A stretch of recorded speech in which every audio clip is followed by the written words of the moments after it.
On the set of A Hard Day's Night in 1964. That's her right there playing one of the girls the Beatles run into on the train in the beginning of the movie.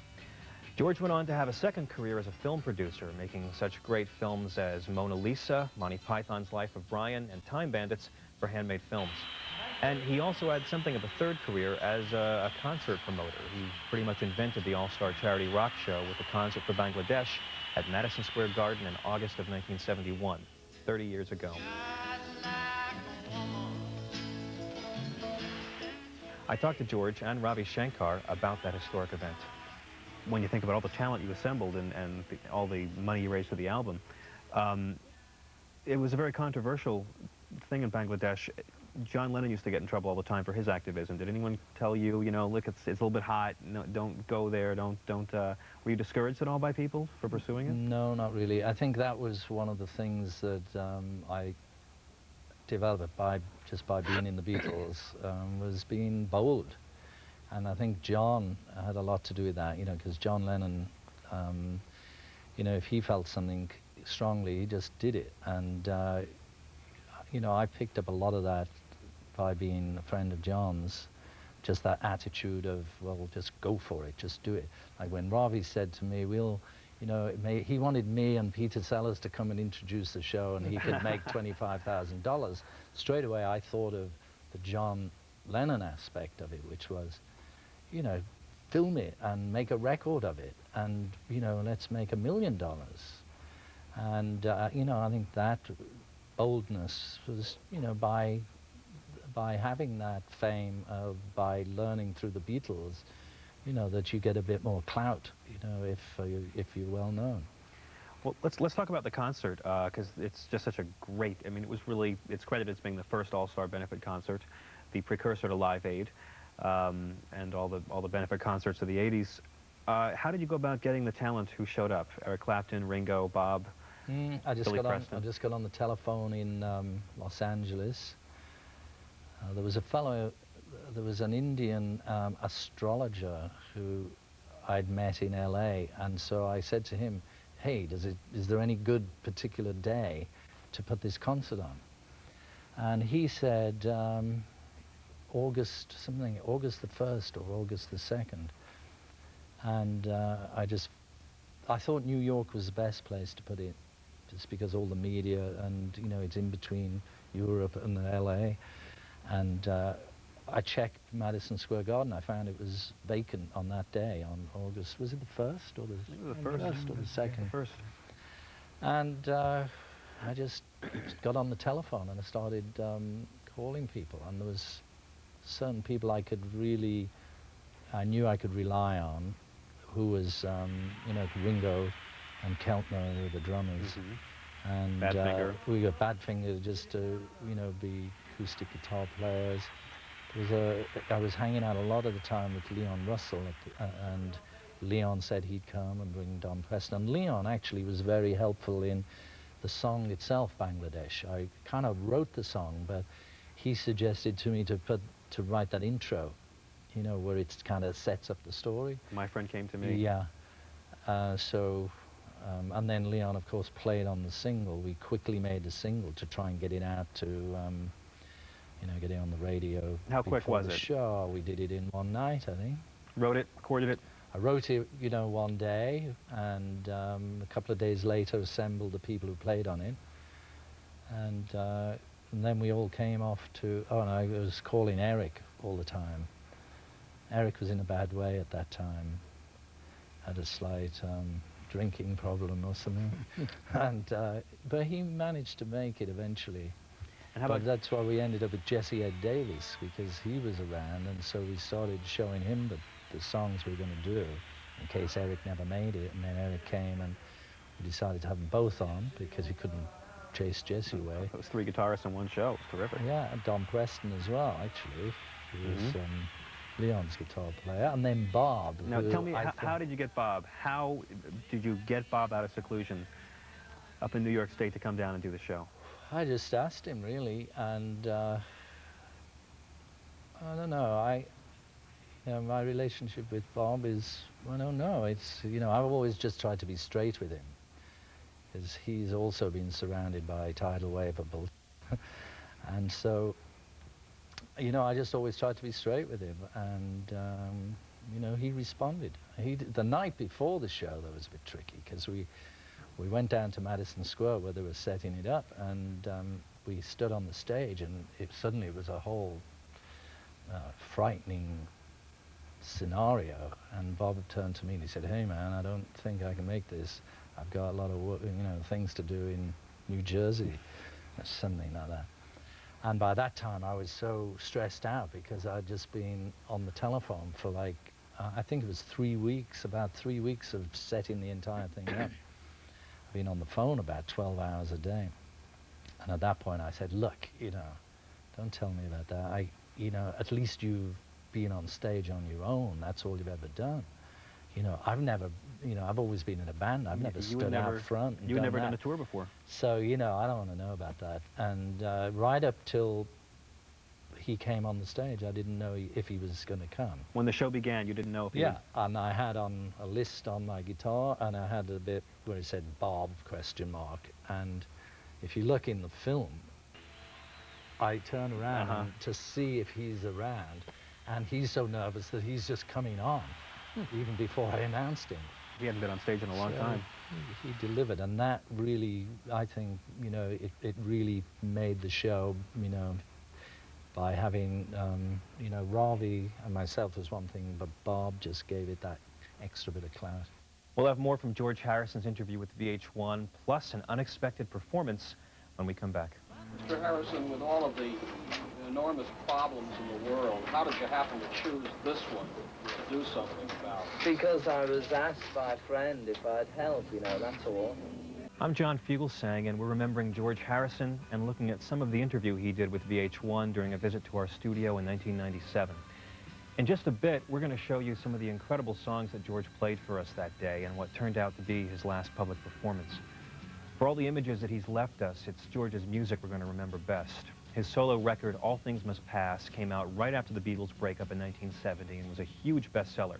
It was re-released in early 2001, remastered with some extra tracks. And among George's many solo hits were My Sweet Lord, What Is Life, and Crackerbox Palace. George stopped recording shortly after John Lennon was killed in 1980, but he returned in 1987 with the platinum album Cloud 9 and the #1 single, Got My Mind Set on You. Around the same time, George teamed up with Bob Dylan, Tom Petty, Jeff Lynne, and Roy Orbison as the Traveling Wilburys and had another #1 hit record. After that, he kept on writing and recording music in the privacy of his home studio. In talking with George about his recent work, it was clear that he had a lot of other things on his mind besides just music. I know the one benefit concert that you've done in England in the past couple of 20 years or so was for the Natural Law Party back in '92, I believe. What brought that about? Well, it was one of the things that made it easier was I'd just done a tour of Japan with Eric Clapton's band. So I was kind of up to speed with the songs that I was doing, and I had the band was there that knew all the material. But that was, I think there was a general election going on, and as far as I'm concerned, whichever, you know, the Neil Innes, you know, from The Ruddles, he wrote a song once and he said, "No matter who you vote for, the government always gets in." And it's like that, you know, in England, you always get, as far as I was concerned, the left, the centre, and the right, they're all really the same. They're all different shades of the same greyness. And although it was a long shot, you know, Maharishi tried to get these people formed together into a party which would be called the Natural Law Party, which was... the same Maharishi Mahesh Yogi. Maharishi Mahesh Yogi. And the idea behind it really is to have consciousness as the basic thing, because if really, you know, we get in government or we get in any situation in life, we get the reflection of our own consciousness. We can't really complain about what we have because that is us. It's a reflection of our own being. Now, if we could have people who are actually conscious in a spiritual sense, then all the underlying problems to society, I mean, it wouldn't be able to change just overnight, But over a generation or 2 generations, you could have things where, for instance, say in England, and I'm sure it's the same here, you get disease. So you've got a lot of expenditure on hospitals and on fixing up people who have disease. Now the problem is that most doctors, they study disease. They don't know about health. So you'd need to reprogram stuff so that you teach people about how to be healthy. That way, you don't spend so much money on disease. You'd have, people would be healthier. You wouldn't have such a, you know, requirement for, you know, all the various things that take up all the money. You'd be able to use that money for something else. So the natural law that operates on this planet or in the universe, everything, as I said earlier, everything works in a perfect order. And there's a scheme to things which has a certain intelligence that drives it and makes everything work. Now, if we as individuals could go to that level of consciousness where we can bring it into our being, and as Maharishi Mahesh Yogi once said, for a forest to be green, each tree must be green. So it's no use just 1 or 2 people being, you know, like this. You'd have to make the whole of society, if they had that understanding. And that's what I think, really, you'd have to, you know, school people. Right from being children, teach people about their health, about their bodies, about consciousness, because it's all to do with consciousness. Raise the level of consciousness, and then everything automatically becomes better. Do you think it can happen, or do you think people are totally on autopilot too much? It can happen, but it's something which will take a long, long time, generations of people. I mean, if you look now, just through, say, from the 60s or the 50s, there's a lot more people, thanks to, say, Indian music, thanks to rock and roll music, who have got much more understanding. You go out there on the street now, you can find Indian spice shops, Indian restaurants, and places to go for yoga, for meditation. There's a much higher awareness, generally, on those kind of things. And so it is seeping through. I mean, where did all the really good hippies go when they all dropped out? They're driving Volvos, George. Well, I don't think all of them are. I think a lot of them are, you know, have, you know, brought up, there's probably 2 generations of kids now who are much more open to that type of consciousness, and they've been brought up by, you know, being vegetarian or whatever, that helps the society become, you know, a much more balanced. It's all to do with the balance, you know. We've got too much extreme going on. You're optimistic. You have to be optimistic, yeah. You know. Me too. Yeah. It's so funny because when you talk to people, it's down the middle. Those who think it's getting better, those who think it's getting worse, and those who think it's reflected in the music in all cases. But it is getting better and worse, because that's the nature of relativity. You know, good and bad, good and bad. But the individual, you know, if the individual gets that consciousness, then it doesn't matter, because in a way you can retain the balance between the good and the bad. You know, because really, good and bad are the same. They are. Yeah. It's the same sort of thing. So it's like in the middle is the safe path. We're going to have more from VH1's interview with George Harrison, plus a one-of-a-kind performance when we come back.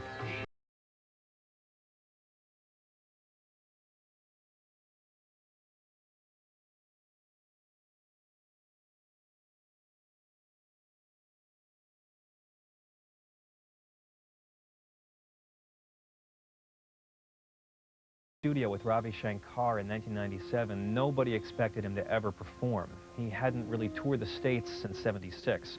But when he and Ravi's wife Sukanya got to our studio, they were followed in by this young woman carrying a guitar case. So everybody here was nudging everybody and saying, look, George brought somebody with a guitar. Now, as you'll see, once we were talking for like an hour or so, I very rudely and brazenly asked him if he would consider playing a song or two for us.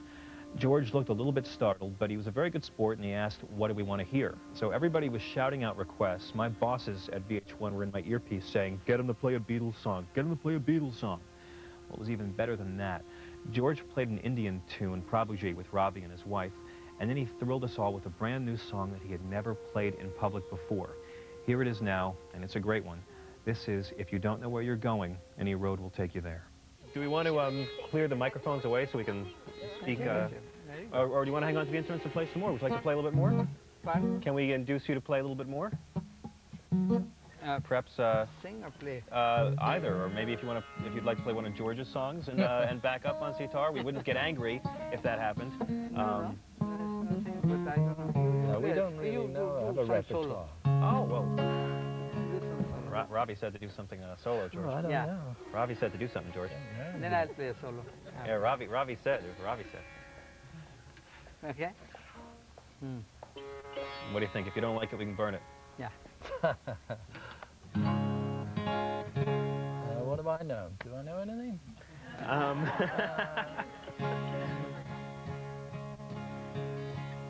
do I know? want to do a Dylan song? You want to do one of yours? You wanna do Sing that song if you don't know where you're going. It may not be suitable on this call.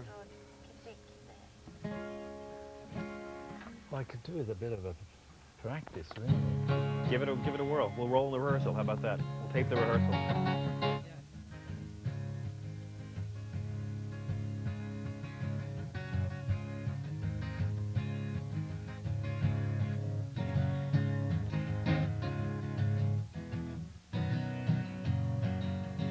I'm just rehearsing.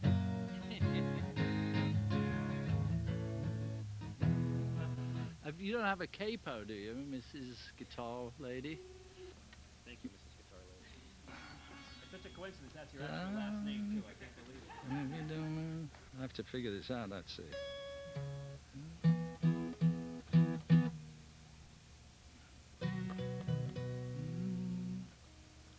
Try it there.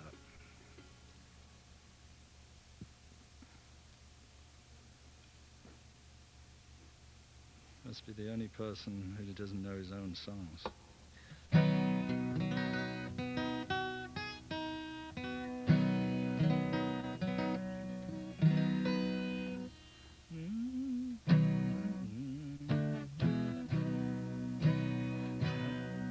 Well, we'll try a verse of this one.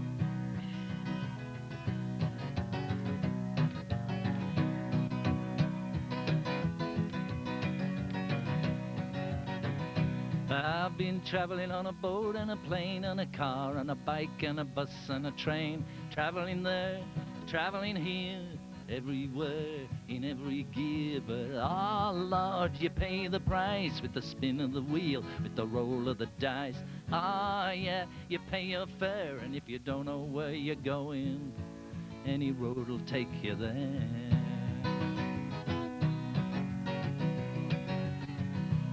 I've been traveling on the wing and a prayer, on the skin of my teeth, the breadth of her hair, traveling where the fall winds blow, with the sun on my face in the ice and the snow. But ooh, it's a game. Sometimes you're cool, sometimes you're lame. Oh yeah, it's somewhere, and if you don't know where you're going, any road will take you there.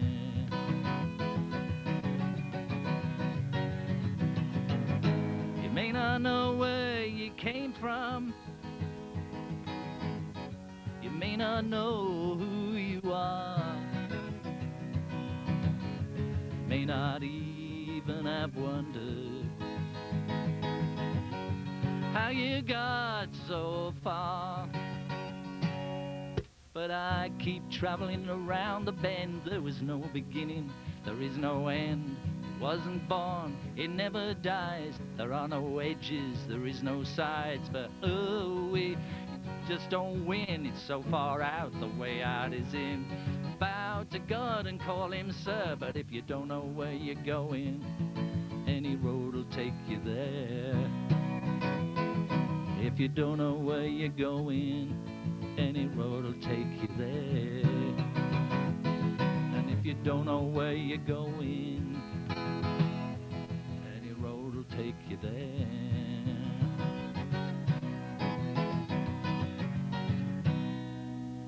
Very good. Wow. What an amazing thrill it was to hear George play a new song in public for the very first time. And he actually topped that right away with another unusual choice, and he invited people to sing along on this one. Only I Did. But this is a Traveling Wilburys song from Volume 3 that had never been sung publicly before and had never been sung by George. Dylan sang this on the album. This is If You Belong to Me. So what do you think? I don't know. I could go home and practice a bit and then come and You know do what? it You can properly. practice here and we'll roll on it, and if you don't like it, no one will see it.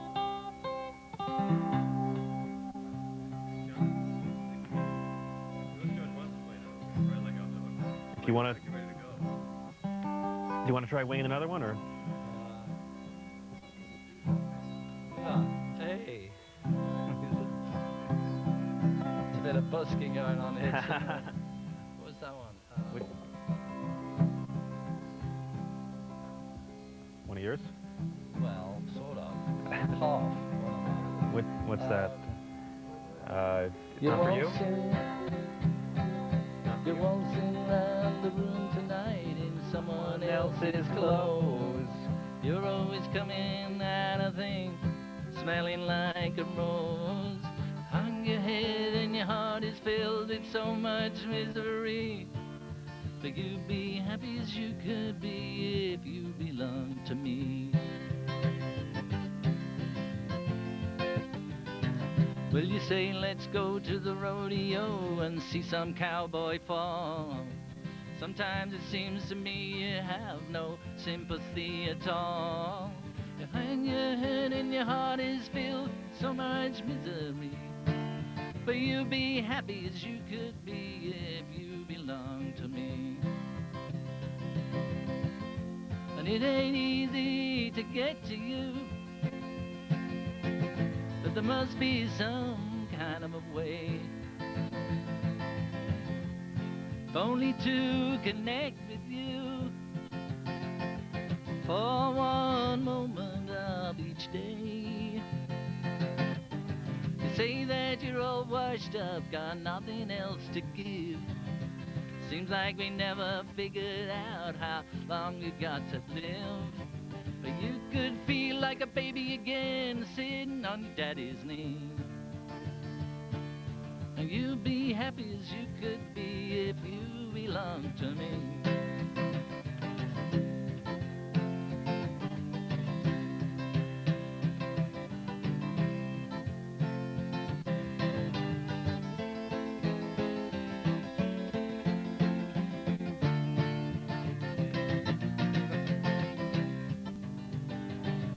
Can't even remember that one.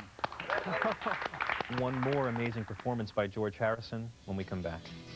Here comes the sun, here comes the sun. It doesn't take long to be from 17 to being 57. 40 years just goes like that. Here comes the sun. It's alright.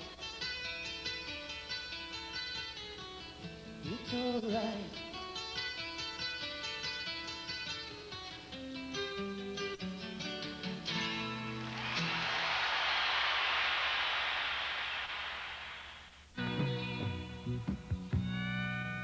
I'm John Fugelsang, remembering George Harrison. Now, one last note about that incredible spur-of-the-moment concert George put on for a few lucky VH1 staffers and friends back in '97. We were all, obviously knocked out by the performance, and so when the taping was done, I thanked George for bringing his guitar along, and that was when we found out that George hadn't actually brought a guitar. The young woman who walked in behind him with the guitar case, who we all assumed was with George, wound up just being a friend of one of the crew members. George didn't know her at all, but he still played for us. Anyway, it was a beautiful accident. We're very lucky that guitar girl walked in, and lucky I didn't know better than to ask George to play. He was just too nice to tell a nervous VJ no. George Harrison was a great musician, a great songwriter, and somebody whose name is going to live on forever. But he was also a warm, kind, and beautiful man who wanted no part of hero worship. I was somebody who had always intensely worshipped him as a hero since my teenage years, and George taught me a very valuable lesson that day about that. And so that's how I'm always going to remember George Harrison. And here now is something for you to remember as well. Thank you for watching. Want to try one of the Beatles tunes? You want to try something? A Bob song, a Carl Perkins song? I'll take a Rick Astley song, George. I'll take I'll take a Spice Girls medley, George. Yeah, I do want mine if I could think of one. Really? Sunrise doesn't last all morning,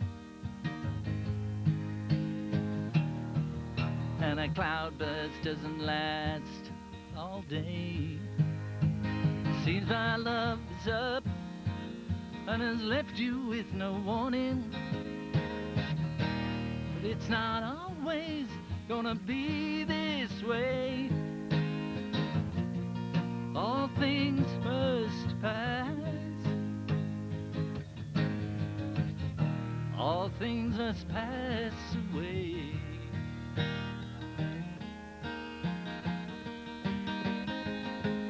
And a sunset doesn't last all evening,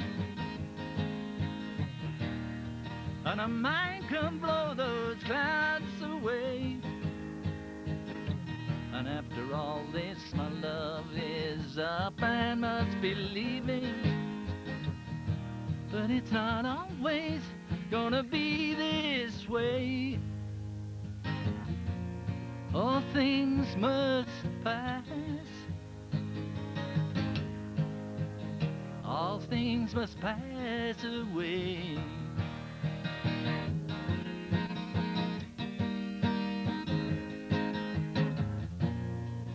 All together now. All things must pass.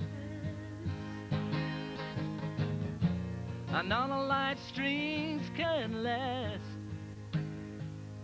So I must be on my way.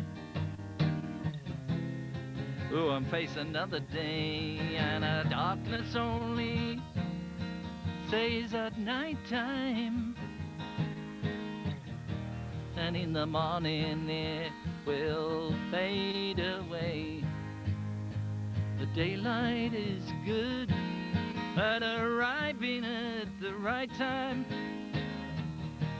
and it's not always gonna be this way. All things must pass. All things must pass away. All things must pass. All things must pass away.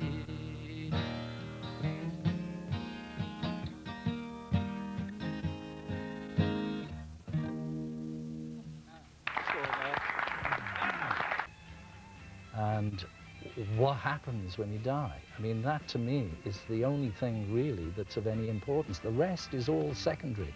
That was the great George Harrison during a surprise visit he made to VH1 in 1997, and that was a day that I will never, ever forget.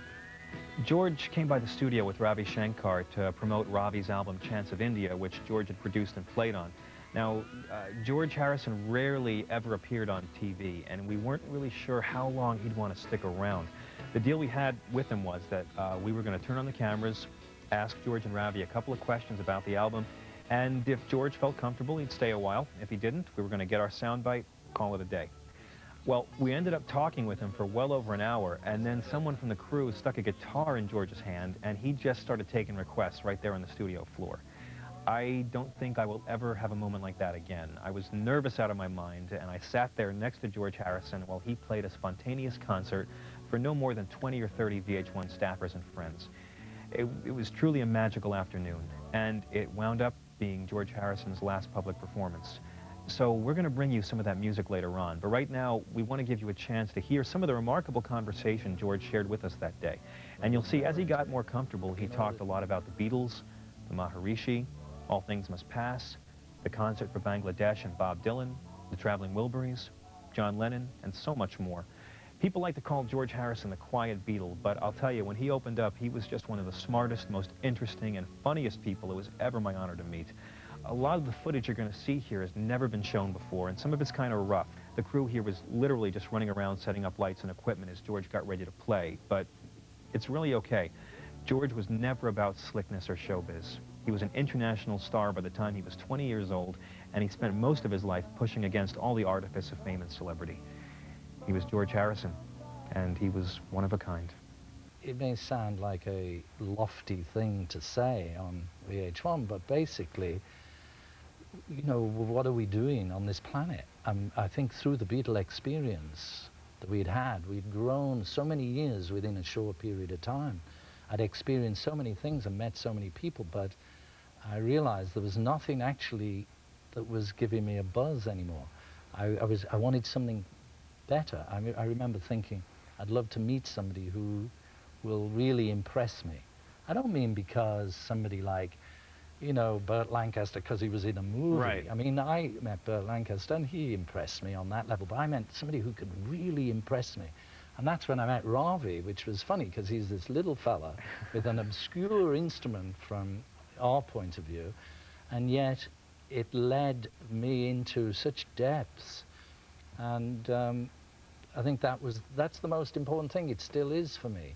You know, I get confused when I look around at the world and I see everybody's running around. And, you know, as Bob Dylan said, he not busy being born is busy dying. And yet nobody's trying to figure out what's the cause of death and what happens when you die. I mean, that to me is the only thing really that's of any importance. The rest is all secondary. Do you think pop musicians are afraid to deal with subjects that are so big, or it just doesn't occur to them, or do people think, oh, it's not commercial enough, who wants to talk about life itself?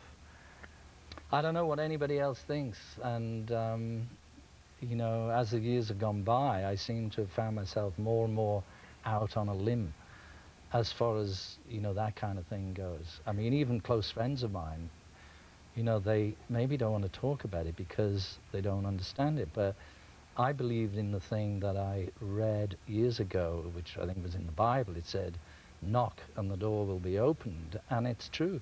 If you want to know anything in this life, you just have to knock on the door, whether that be physically on somebody else's door and ask them a question, or, which I was lucky to find, is the meditation. You know, it's all within. Because if you think about it, there isn't anything, I mean, in creation, the whole of creation, that is perfect. You know, there is nothing that goes wrong with nature, only what man does, then it goes wrong. But we are made of that thing. The very essence of our being, of every atom in our body, is made from this perfect knowledge, this perfect consciousness, but superimposed on that is through, if I can use the word, the tidal wave of bull that goes through the world. It's cable, you can say that. Yeah, so there's this, we're being barraged by, you know, by bull. But not only that, the way the world is structured, or the way creation is structured, we have duality, which says yes, no, good, bad, loss, gain, birth, death. And it's this circle that you get trapped in. It's like the Memphis Blues again. And that's the hardest thing to to understand. What is causing both of these things? What's causing day and night, good and bad? It's all the cause, and this is the effect. So, I mean, we're getting really transcendental here, but well, to say that our physical being is really on a very, very subtle level. It's just like the sap in a tree is the sap, and it runs throughout all the parts of the tree. Now, it's like that. Our bodies are manifesting into physical bodies, but the cause, the sap, is pure consciousness, pure awareness, and that is perfect and perfect knowledge. But we have to tap into that to understand it. And that's really why, for me, this record's important, because it's another little key to open up the within for each individual to be able to sit and turn off your mind, relax, and float downstream. It's amazing, isn't it? I love how George worked his old philosophy back to the Ravi Shankar album. He was helping to promote Chants of India, which is a terrific record, by the way. George's love of Eastern music led to a lifelong devotion to Eastern philosophy and the sitar. It was George who turned the other Beatles onto the Maharishi Mahesh Yogi, and George stayed loyal to the Maharishi's teachings when the other guys all lost interest. I asked him to talk a little bit about what he valued in those and in his many other teachings. Ravi, you said a very beautiful thing a couple years back in an interview. they asked you what it was like for you to become a big rock star, quote unquote, a big pop star, as it were. And I recall you saying that it was easier for you because you were older at the time as opposed to someone like George who was in his early 20s when it happened. Do you think that that may be a reason why you found a search for something deeper in life? I think about you embracing Eastern philosophy. I think about Dylan becoming born again. Do you think it drove you to search for something deeper because you were worshipped by millions? And why do you think that it drove you to search for something deeper as opposed to someone like Elvis who had a hard time handling it? Actually, Elvis, I think, looked for something deeper too. Yeah, because I know that he was, you know, at different times he was involved with different organizations. And I mean, it was sad about Elvis. I think compared to the Beatles, Elvis, I always saw the problem for him was that he was the only one who had that experience. Whereas, like, we were hippies, you know, so it takes more people to have that, share the experience. I mean, the four of us all experienced the thing, and in a way we gained strength and supported each other in the turmoil. But yeah, I think fame is a good thing in terms of giving you heightened experience, or at least more experience, and but then it's what you do with that, or what that uncovers. I think for me, you know, as I say, I realized I want to, you know, I just want more. This isn't it. This isn't it, you know. Fame is not the goal. Money, you know, although money's nice to have, it can buy you a bit of freedom. You know, you can go to the Bahamas when you want, but it doesn't, it's not the answer. And the answer, you know, is how to get peace of mind and how to be happy. That's really what we're supposed to be here for. And the difficult thing is that we all go through our lives and through our days and we don't experience bliss. And, you know, it's a very subtle thing, and to experience that and to be able to know how to do that is something you don't just stumble across. You've got to search for it. Did you experience bliss on stage or in the studio? In a way, did performing put you in touch with that bliss? Well, we had happiness at times, and but, you know, not the kind of bliss I mean, where like every atom of your body is just buzzing, you know, because it's, again, it's beyond the mind. It's like, you know, it's when there's no thought involved. That, I mean, it's a pretty tricky thing to try to get to that stage, because it means controlling the mind and being able to transcend the relative states of consciousness, waking, sleeping, dreaming, which is all we really know. But there is another state that goes beyond all that, and it's in that state, that's where, you know, the bliss and the knowledge, you know, that's available is. That was just a little taste of George Harrison's VH1 interview. We're going to be back with much more, including a never-before-seen performance in just a moment.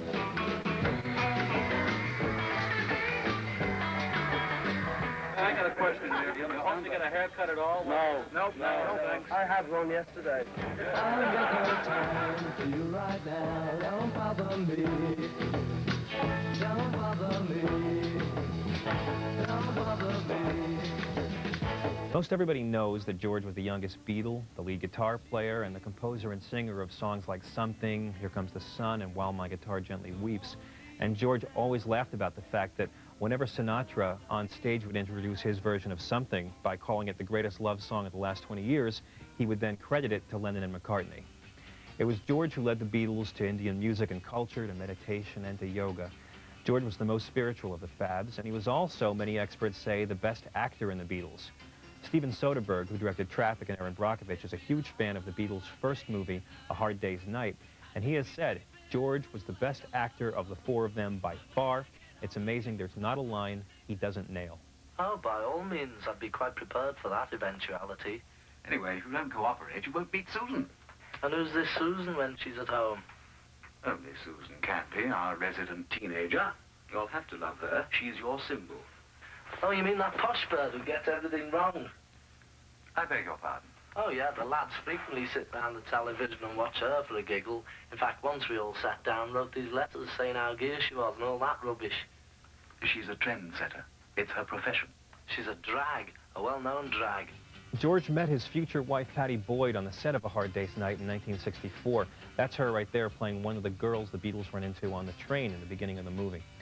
George went on to have a second career as a film producer, making such great films as Mona Lisa, Monty Python's Life of Brian, and Time Bandits for Handmade Films. Free from birth, give me hope, help me cope with this heavy load.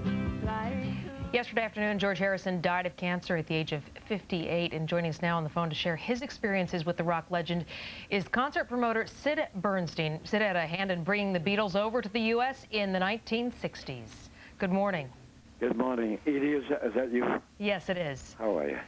Fine. Like a lot of people, thinking back to the memories we have of the Beatles together and in their solo careers. George Harrison, one that really stayed out of the spotlight more so than his bandmates. That's for sure. Why is that? Was he a quiet guy? He was a very unassuming guy, and right. But a very decent, wonderful, caring human being. You know, I don't. That's how I remember him. Hey Sid, I don't know if you can see a monitor right now, but we're playing some scenes from the Shea Stadium. You helped make that happen. I remember the police opened up their concert and they said, "I'd like to thank the Beatles for letting us borrow this place." What were your memories from that day? It was, well, let me quote John Lennon. I was doing a concert a few years after Shea Stadium, and John needed 3 tickets for himself and 2 friends, and I asked 3 of my older children would they give up their tickets for John Lennon. The concert was totally sold out. It was Jimmy Cliff, the reggae artist that I was doing at Carnegie Hall, and during intermission, John, sitting next to me, and my wife, with his 2 friends, said to me, "You know, Sid, at Shea Stadium, I saw the top of the mountain." I said, "You know, John, so did I." That concert was it. That was it. When you talk about George, how did he feel his talent compared to Lennon and McCartney?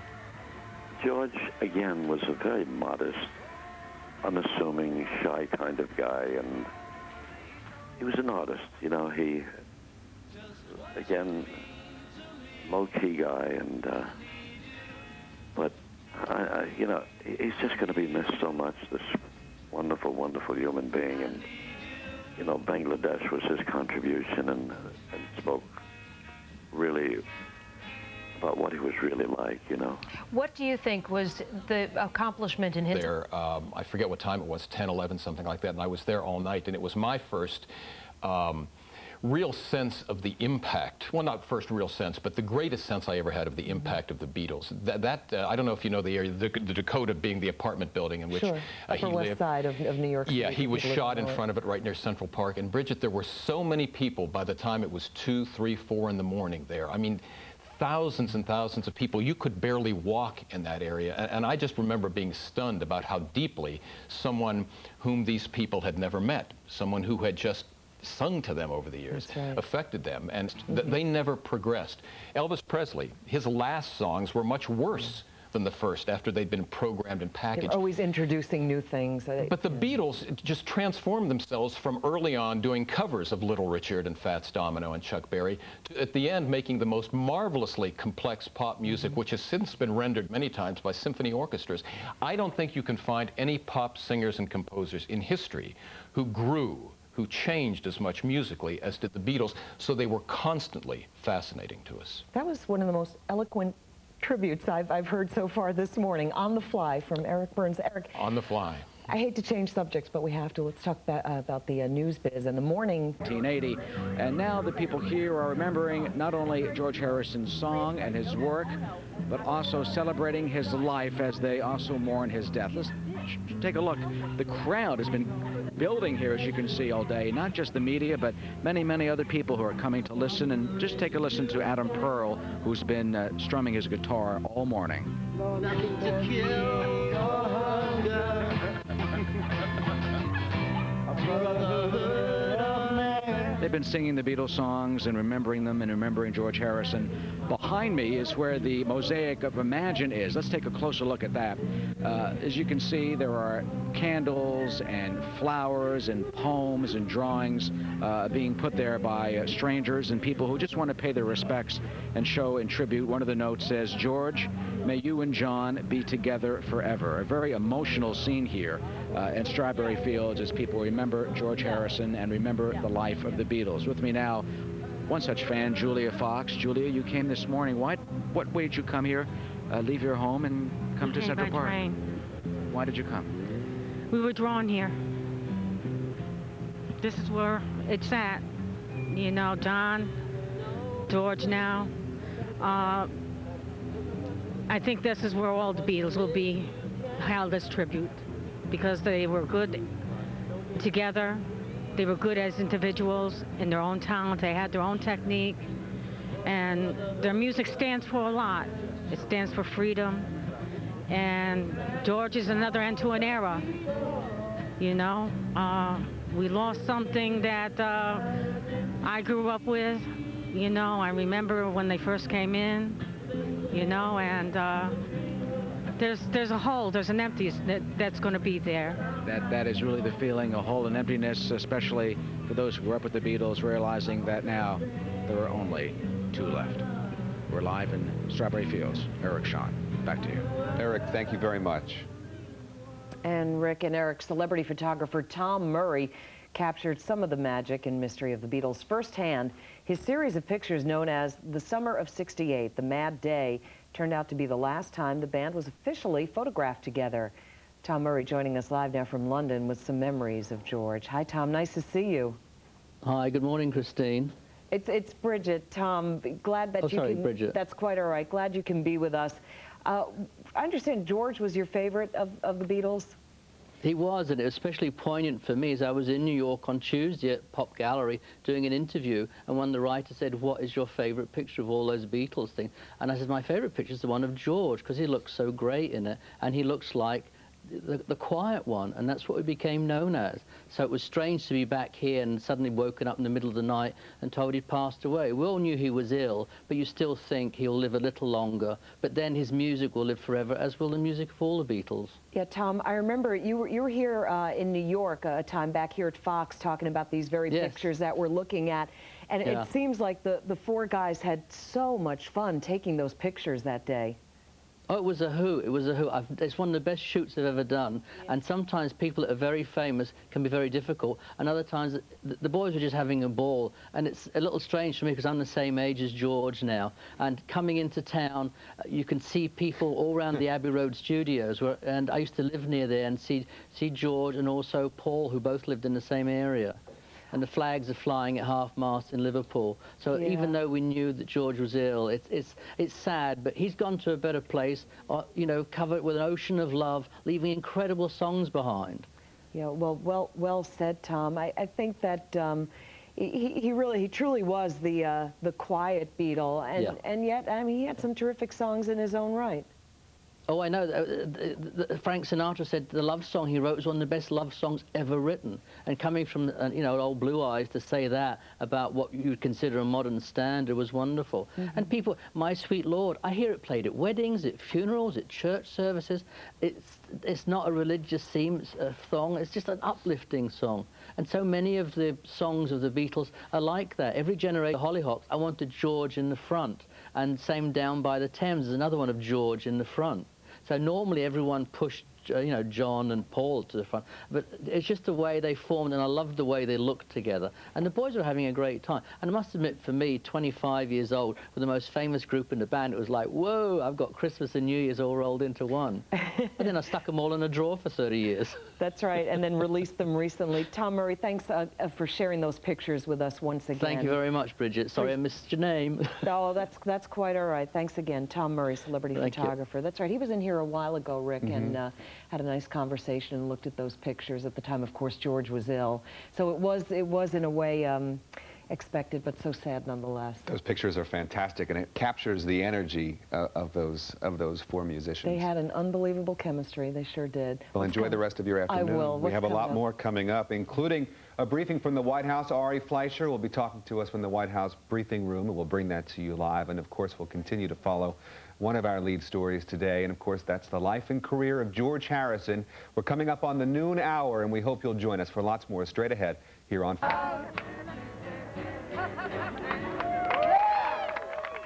Strawberry Fields, Central Park, New York City on this Friday night. We'll talk more about the music when Newsnight continues. Newsnight with Aaron Brown is brought to you by... And properly establish himself as a successful songwriter.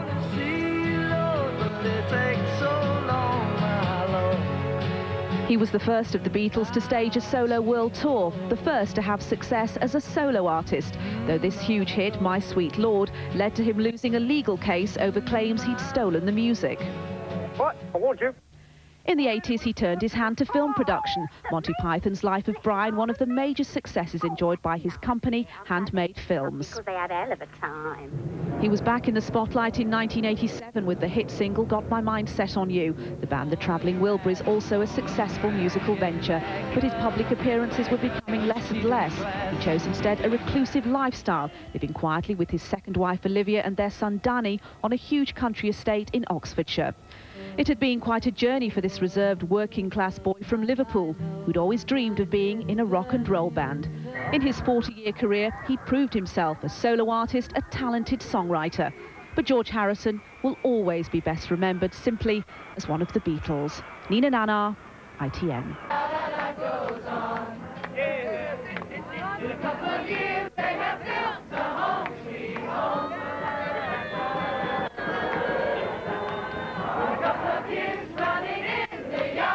Central Park in New York, a gathering. Hard to imagine such a thing would take place for anyone else other than one of the Beatles.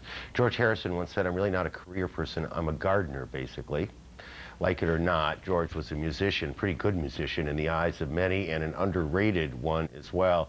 Joining us now to talk about his music, longtime New York disc jockey Pete Fortitale, Marshall Crenshaw, musician, big fan, and in Los Angeles, Robert Hilburn tonight, music critic for the Los Angeles Times.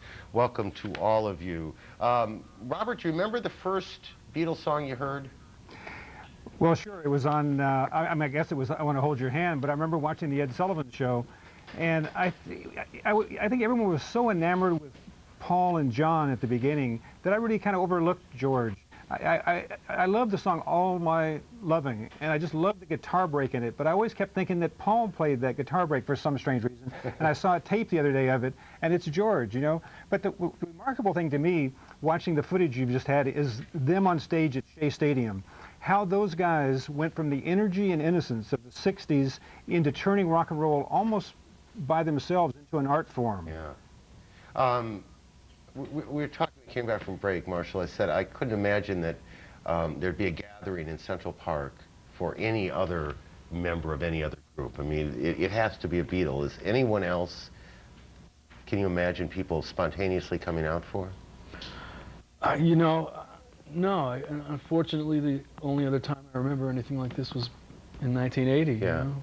That's two of them gone. You know, yeah. And Pete, something that Robert said, Harrison spent that portion of his career, the Beatles portion of his career, trapped in between, in some sense, two extraordinary giants, Ian McCartney and Lennon. Try and imagine that. Try and imagine being caught in the crossfire of John Lennon and Paul McCartney. He was the youngest, so he was easier to browbeat. His songwriting talents developed, but after theirs. Mm-hmm. So they were packing album after album with their songs, and he was lucky to put one or two on as things moved along.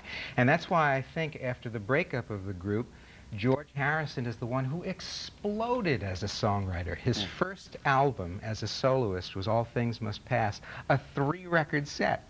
He must have been stockpiling those Dying things. to write. Absolutely. Robert, was he a better musician after the Beatles, a better songwriter after the Beatles than he was while he was a Beatle? I think initially, sure, for maybe an album or two, but after that, I think either he lost interest in music or he kind of ran out of things to say. I don't think fame attracted him, and I'm not sure he was the kind of competitive person like Lennon and McCartney. I mean, Lennon's solo albums, I would think, were superior to George's. You know, Paul's possibly were superior. But what your earlier question about would anyone else come to Strawberry Fields? I think if Bob Dylan died, we would see Strawberry Fields full. Yeah. But the remarkable thing about that is Bob Dylan was lured into rock and roll by the Beatles. I mean, he could have been a folk singer if it hadn't been for what he saw that the Beatles were doing in the excitement when he toured Europe. So, by the way, are you writing tomorrow on this? Yeah, there's a story. There's kind of an appreciation, remembrance of George in tomorrow's paper. And what's your lead in the paper tomorrow? What are you saying in that? The first sentence is, and now there are two. Yeah. Now we only have the two of them, and it's it is part of a family. And I never wanted to see the Beatles a Beatles reunion. I thought we've seen so many tasteless, cheap reunions over the years, but the Beatles kept saying they weren't going to do it and weren't going to do it. But I found myself at the time of the concert in New York that Paul put together, even though John wasn't there, but I kind of wanted to see him finally on stage again, just to stand and cheer and kind of remember that. And now we're never going to have the chance ever to see him. Marshall, you want to weigh in on that idea? Would you have liked to have seen them play again? Yeah, and I think maybe they would have. I think, especially by now, it seems like by now a lot of the bitterness would have gone away, and if there were still four of them around, they might have done something together. Yeah. I mean, they really were good friends. They had a bitter breakup and everything, but it's been a long time since then. But I mean, it's been such a moot point for so long now. Pete, we were talking before about the Bangladesh concert. Oh yeah. And we were watching a clip, and I said I still think that's one of the great pieces of tape. Watching that, it was a great event. Most terrific concert event of my life, and we just celebrated the 30th anniversary of it. It was August 1st, 1971.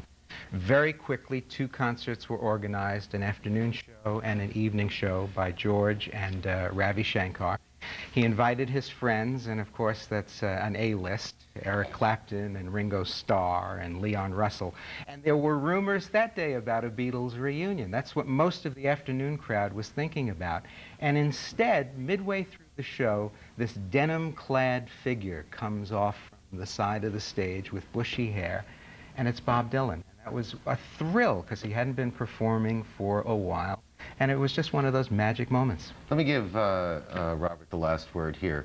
I'm curious a bit sort of where you are in this tonight. You said at the beginning, sad, but the music. The music, will our grandchildren be listening to the music? Yeah, sure. I've heard a lot of people this weekend say, or today say, this is the end of an era. And it is psychologically. Psychologically, we've lost another Beatle. But musically, it's not. The Beatles' music is still with us. The album Anthology last year sold 7 million copies, which is more than any other album this year. And you can find the inspiration that the Beatles gave us in the works of bands today. You take U2.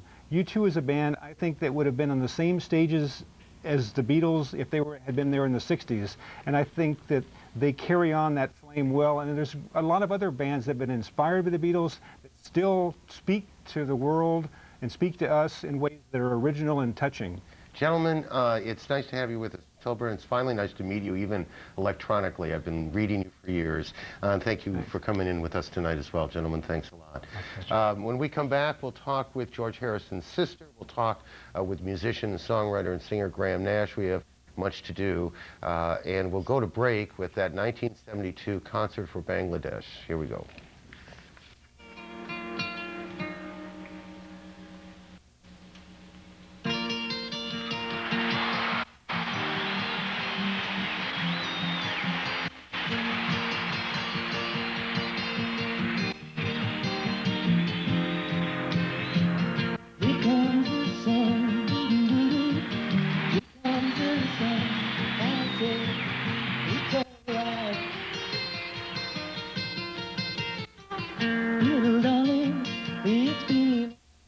There are 5 types of reindeer.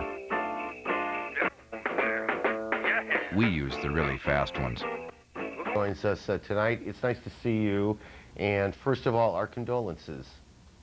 Yes, thank you very much. And I guess I haven't put the phone down all day from people calling and giving their love and support and saying how much they'll miss him. When did you last see your brother? Oh, it was a couple of weeks ago in Staten Island. And he was quite sick then? Yes, he was quite sick, but, you know, as usual, he was very cheerful, and we had a very nice little time. It was only about an hour and a half before he had to leave to go to California, but we did have a chance to, you know, have a really nice visit. Yeah, these are neither easy questions to ask nor answer. Did he believe then that he would recover or not? I didn't talk about that. Mm-hmm. You know, we just basically chatted about other stuff. We didn't address the question of, you know, how sick or how not sick he was. We just chatted about, you know, stuff. What was it? Let's go back a long time now. What was it like to be the older sister of one of the Beatles, to all of a sudden have this extraordinary thing happen to your kid brother? Well, it's always been a very, very wonderful and very positive experience because, to begin with, my mum and dad used to answer thousands of letters from Beatle fans from all over the world. And very soon after they became known in the United States, I started getting thousands of letters from all over the world. And so my mum urged me to start answering them too. Well, after we lost our mum back about, I don't know, 69, I think it was, or 70, then I sort of took over as the mum to the Beatle family of people worldwide. And I guess most Beatle people all over the world know me as Lou, and I'm either their mum, or in the case of the little kids, they all call me Nana Lou in the same way that my own grandchildren do. So I've been very fortunate. I think, yes, you have. I think I remember reading somewhere today that you were backstage at the Ed Sullivan concert, or Ed Sullivan appearance, that I think everybody who's at least my age remembers. What was that like that night? Oh, it was wonderful. It was very, very exciting and very chaotic. From the moment that they arrived in New York, it was chaotic.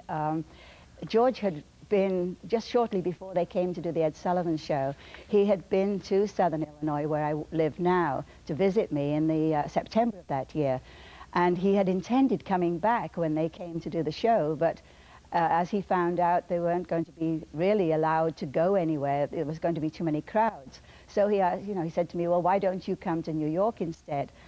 And initially we were going to meet at the airport. And then the night before he called me, he said, you know, I just learned that every helicopter in New York has been rented for the day to cover our getting there. So he said, it might be a little bit difficult for us to hook up at the airport, so why don't you go directly to the hotel?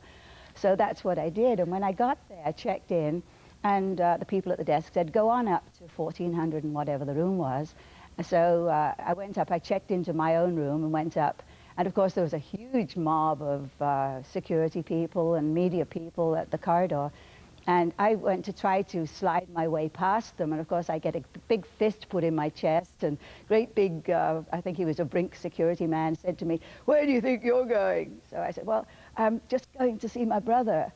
And of course, the whole crowd just roared with laughter. And they said, do you have any idea how many times that's been tried today? I imagine. Yeah, I imagine. So, yeah. So at that time, go ahead. Am I talking too much? Well, now, how am I supposed to answer that? I mean, do you think I'm going to say yes? Come on. Let me just thank you again, and from all of us here. You've been, I know you had a long ride to get to where the studio is tonight to talk with us, and we appreciate a lot, your willingness to do it, and it's nice to meet you. Thank you. And okay, it's nice to meet you too. I watch you constantly, so I know what you look like. Well, in that regard, you didn't talk nearly enough. If I knew you were going to say that, I'd have let you go on for a long time.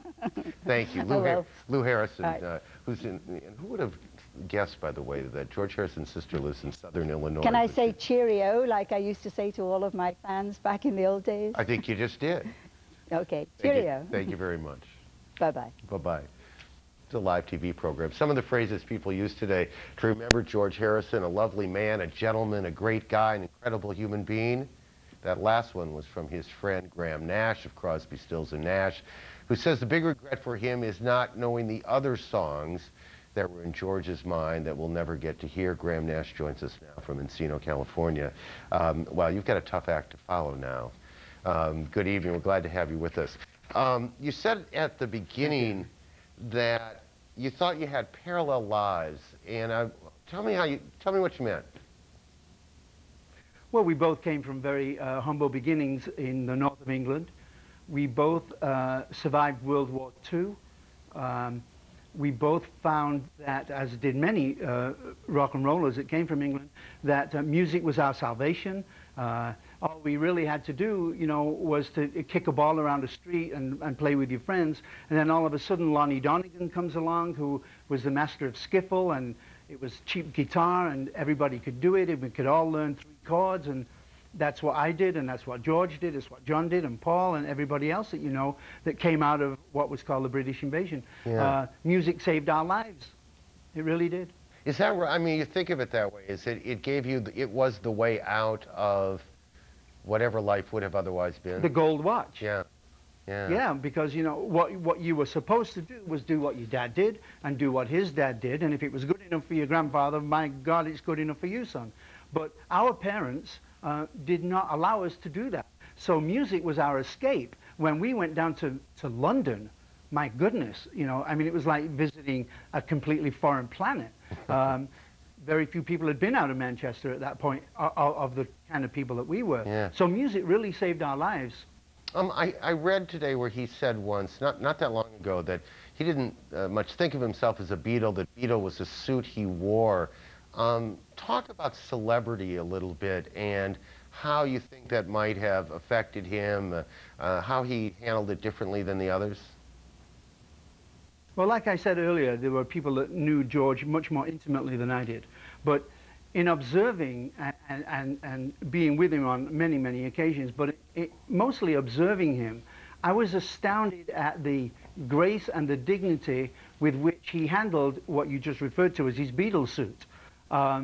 It was chaotic, it was madness. Everybody wanted to know exactly what every Beatle wore, what they said, what they smoked, what they ate, who they slept with. They wanted to know every single thing. And George always was able to maintain this distance from it. His reality was not in how much money that he made, how famous he was. His reality was that he was communicating with his music and that of his friends and his compadres. And it was not that important to him to be a Beatle. I think that his internal process of what was happening to him was played out as we all get this deck of cards to play in our lives. And George's deck was, in terms of whether he was more famous or richer than anybody else, it never came into, as far as I can see, it never came into its being. Did all the other guys, the people who weren't Beatles but who were making music at the time, were they going, boy, I'd like some of that, that looks like fun? It wasn't so much as that. When I've known them, you know, in my own way since, let me see, 1959 or 1960, and we were playing a talent show together in Manchester. It was kind of like the Ted Mack Amateur Hour, where a promoter gets a bunch of local talent, and then when you win, you go on to the next city. And they were doing a Buddy Holly song, strangely enough, called Think It Over. That was the very first time that I ever saw them. They weren't even the Beatles then. But it was very obvious that they had something together where people would say, my God, you know. I mean, I used to work at a nightclub that they came and played once, and they walked in through the door, all 4 of them, and I swear to God, every girl wet her knickers, and they hadn't even played a note. There was something about them that was undeniable. Graham Nash, it's delightful to talk to you. You did well following Lou Harrison, by the way. That wasn't an easy thing to do. Thanks for joining us. It's not. Very, very much. Very much my pleasure, Aaron. Thank you very much. Thank you. Graham Nash in Encino, California. We'll be right back. We'll take you to break with George Harrison and the Traveling Wilburys. We'll be right back.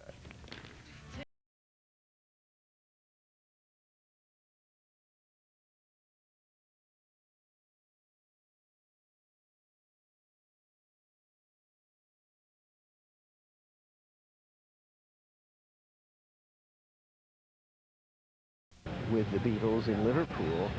He was the youngest. He's 7 years, no, he's younger than John. Listen, John Lennon was born in 1940. Yeah, he was so the he's youngest. 50. He was the youngest. Yeah, he was the youngest of the Beatles. And you get a sense that all of a mortality, that the Beatles are now becoming part of history, just like Beethoven. Well, thank you very much, Henry Stern, for joining us and for helping create this beautiful area where people can come today. I just want to let you know, if you're hearing music, a gentleman arrived about 15 minutes ago who's playing the guitar, and just his way of paying tribute to the loss of George Harrison, playing George Harrison songs from his solo career, as well as when he was with the Beatles, as well as playing some John Lennon songs. And right now, it's just a time for people to come together silently, very quietly, paying their respects and then moving on. Back to you. And you know, Virginia, folks were paying their respects here in Israel as well. Right about the time in August when we began to learn that George Harrison might be seriously ill, about 30 local bands came here in Israel, got together, and they played a concert, all of the Beatles' music. Well, violence has taken place each and every day as the U.S. envoys have been trying to When he was at school here in Liverpool, the teachers did a deal with him. They said that if he'd be quiet, not disrupt the lessons, they'd let him fall asleep in the back of the classroom until school was over, and then he'd catch the bus and go home. And he was actually the only Beatle whose mother encouraged him to play the guitar, and went out and bought him his first guitar. Shirley Lewis reporting live from Liverpool. Thanks very much, Shirley. Rolling Stone magazine has chronicled the life and career of George Harrison, and here from Rolling Stone, writer Anthony DeCurtis joins us this morning. Anthony, so many things you learn about some of these people at the moment of their deaths. I didn't realize until this morning that George Harrison taught John Lennon to play guitar. Well, George was definitely the lead guitar player in the Beatles and the best musician in the band.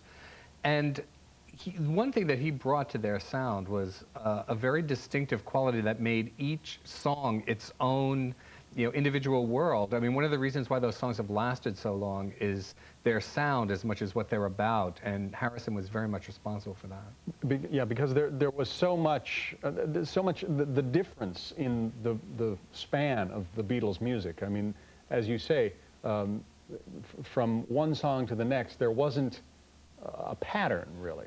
And Harrison lent a very interesting element when he began to develop as a songwriter. Obviously, Lennon and McCartney were the brand names of the band, one of the greatest songwriting teams of the 20th century. But Harrison began to develop his own voice as a songwriter, and he brought elements of Indian music into the Beatles' sound and brought a kind of spiritual thoughtfulness to some of their songs that really had not been there before. And that was certainly something that he developed during his solo career afterwards. You interviewed him a couple of times? Yeah. Just describe him for us. What kind of a guy was he? Well, when you approached him, I never even knew what to expect because he was really mysterious. He wasn't somebody who was sending out a press release every day. He very much kept to himself, but he was very conscious, even as he disparaged the Beatles a lot in the whole experience of that. He was very conscious of who he was, and he would speak with a kind of sly humor, and he had a kind of very droll sense of humor. Like, he'd always refer to the Beatles as, well, when I was in the Fabs, and things like that, and he was very smart, charming, and, they called him the quiet Beatle, but you might say, thoughtful or mystical might really have suited him a little better. We've invited our viewers to call in and share their Beatles memories with us, and Anthony, jump in with us on this. Please. Vicky in Illinois is on the line. Vicky, what do you remember? I remember the first time they was on the Ed Sullivan Show. My father called them the Mop Heads, and it was totally cool. Your father didn't like them much, though. Oh, no. Of course it's not. It's funny how tame they look now. There was such a ruckus when they were on the Ed Sullivan Show the first time, and everyone was talking about how long their hair was. And certainly, now you see them and they look cuddly. Yeah, and compare that with how their hair looked by the time of the Abbey Road album and so forth. Yeah, it was a very compressed period. I mean, George Harrison told me about that time. He goes, because I felt like I lived whole lifetimes in the course of a single year with how fast things were moving, both for the Beatles themselves and in the 60s generally. James is on the line with us from Washington State. James, what do you remember about the Beatles? Oh, good morning. Good morning. Well, I just wanted to offer a different perspective from what I've been hearing this morning. I'm 24 and I'm a musician, and I've been hearing a lot of commentary by people in the boomer generation, and I just wanted to let it be known that people my age and even younger are just as influenced by the Beatles' music. I mean, I was born in '77. You know, I wasn't a witness firsthand to like the media sensation that they caused, but what lasts is the music, and I mean, their music, like I said, is just as influential on people in my generation. Yeah, really good point, James, and a lot of us of the boomer generation are glad to hear that. He sort of disparaged, George Harrison, in a quote I read this morning, disparaged most of the music that's come out over the last 20 years. Yeah, he was a little grumpy about that. You know, it wasn't necessarily the most kind of generous aspect of him. I mean, he said kind of fairly callous things about U2 and Oasis, two bands that really worship the Beatles. But, you know, Harrison was in a lot of ways, you know, he didn't have the kind of confidence, say, that Paul McCartney had or that John Lennon had, you know, and simultaneously it was fine for him to sort of poo-poo the Beatles, but if he felt anybody else was encroaching on their territory, he got very defensive and protective. It was one of those odd kind of emotional realities, a kind of ambivalence that he had about it. It's fine for me to put it down, don't you dare put it down. I'm sure it was a strange experience to be one of those four guys. Let's go to Michael in New Mexico. Michael, your thoughts? Go ahead, Michael. Morning, John. Morning. Yes, I grew up listening to the Beatles. I'm 46. Played for the major rock benefits, all of the ones that have come afterwards. Now everyone assumes that that's part of what they're going to have to do, whereas when